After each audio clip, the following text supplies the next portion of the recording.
Welcome back to the English Daily Podcast. I'm Anna, and as always, I'm here with my co-host Jake. Today we're talking about something that every single one of us has experienced, but nobody really likes to talk about: failure. That's right, we're diving into the topic of learning from failure. And I'm really excited about this one because I think we have a lot of practical advice to share. Hey everyone, I'm Jake. And Anna, I love this topic. Failure is something we all deal with, but it's also something we can learn so much from. In fact, some of the most successful people in the world will tell you that they failed many times before they succeeded. So let's start with a simple question: what does the word failure actually mean to you, Anna? Great question, Jake. When I think about the word failure, I think of it as the state of not achieving a desired outcome. You try something, and it doesn't work out the way you expected. But here's the thing: failure is not the same as being a failure as a person. There's a big difference between I failed and I am a failure. The first one describes an event. The second one describes an identity. And that's a really important distinction for English learners to understand too. That's a fantastic point. Let's break down some vocabulary. The word failure is a noun. It comes from the verb to fail. For example, I failed my driving test the first time. But you can also use failure as a countable noun: the project was a complete failure. And it can be uncountable: I have a fear of failure. The key vocabulary word here is resilience, the ability to recover quickly from difficulties. Resilience is like a muscle. The more you exercise it, the stronger it gets. Exactly. And resilience is one of the most important skills you can develop in life. Let me share a personal story. When I was learning to speak Spanish, I was terrible at first. I mean, really terrible. I would mix up words, I would use the wrong verb tenses, and people would look at me with confused expressions. It felt embarrassing. But every time I made a mistake, I learned something new. I learned that estoy embarazada does not mean I am embarrassed, it actually means I am pregnant. Can you imagine the look on the waiter's face when I said that? Oh no, that's hilarious. And what a perfect example for our English learners. See, making mistakes is part of the learning process. Every single person who speaks a second language has made embarrassing mistakes. It's completely normal. The difference between people who improve and people who stay stuck is how they respond to those mistakes. Do you let the embarrassment stop you from speaking? Or do you laugh, learn the correct word, and try again? That's the key: trying again. Let me introduce another useful phrase: to bounce back. This means to recover quickly from a setback. For example, after losing his job, he bounced back and started his own company. Or, she failed the exam, but she bounced back and passed with flying colors the next time. The phrasal verb bounce back is very common in everyday English conversation. Can you give us an example of when you bounced back from something, Jake? Sure. When I first started this podcast, our first 10 episodes had almost no listeners. I mean, maybe 20 people total. I felt like we were talking to an empty room. It was really discouraging. But instead of giving up, I asked for feedback. I looked at what we could improve. I studied other successful podcasts. And slowly, the audience grew. That was a lesson in resilience for me. I learned that failure is not the opposite of success, it's part of success. Another great phrase here is trial and error, the process of trying different methods until you find one that works. Trial and error, that's a wonderful expression. It means experimenting with different approaches and learning from what doesn't work.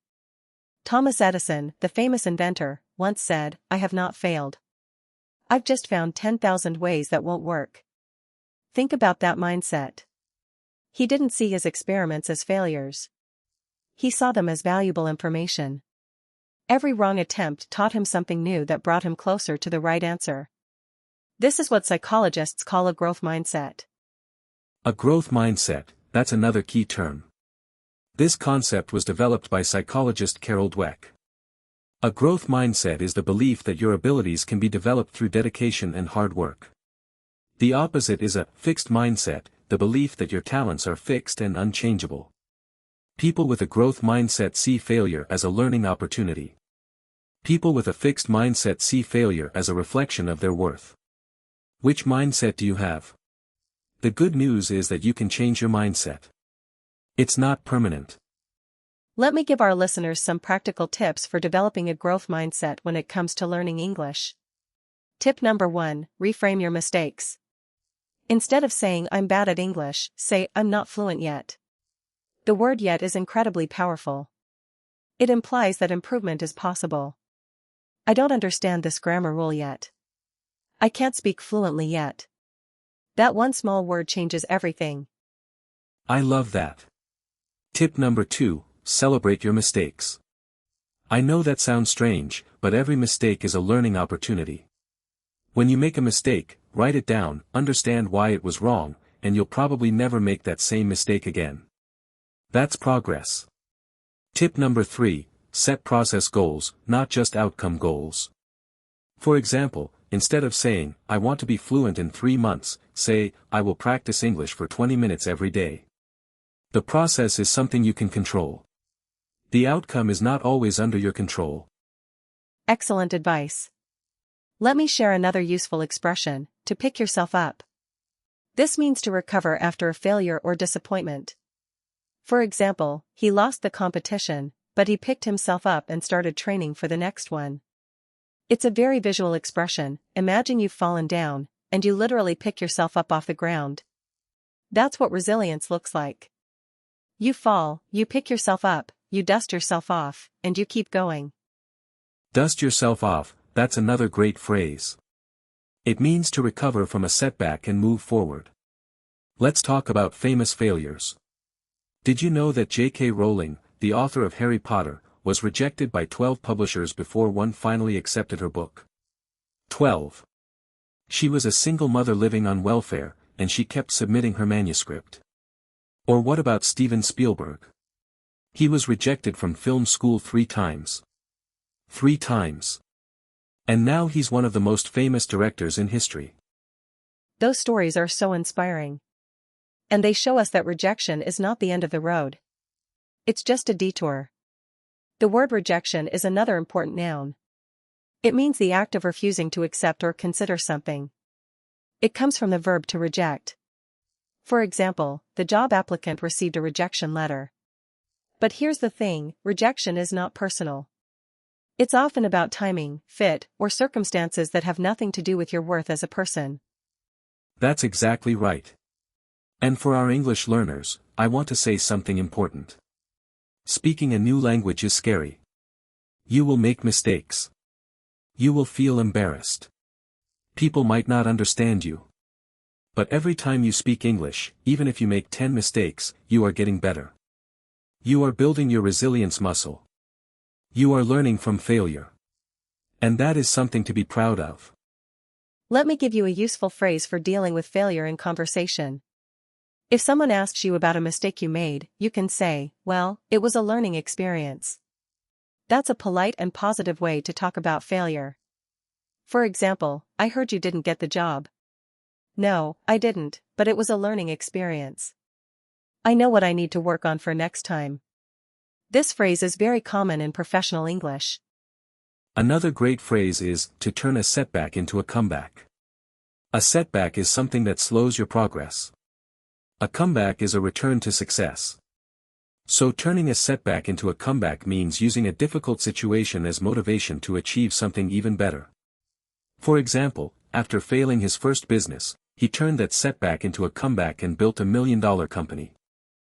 Alright, let's recap the key vocabulary and ideas from today's episode. First, we learned that failure is not an identity, it's an event. The difference between I failed and I am a failure is enormous. Second, we talked about resilience, the ability to bounce back from difficulties. Third, we introduced the growth mindset, which is the belief that you can improve through effort and practice. Fourth, we learned the power of the word yet, I'm not fluent yet. And finally, we shared some practical tips, reframe your mistakes, celebrate your mistakes, and set process goals. And don't forget the key phrases, bounce back, pick yourself up, dust yourself off, trial and error, learning experience, and turn a setback into a comeback.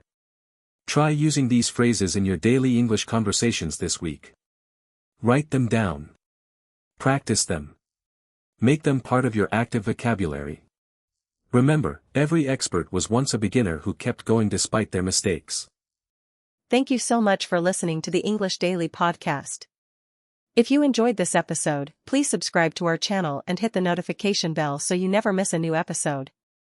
Sharing this podcast with a friend who is also learning English is the best way to support us.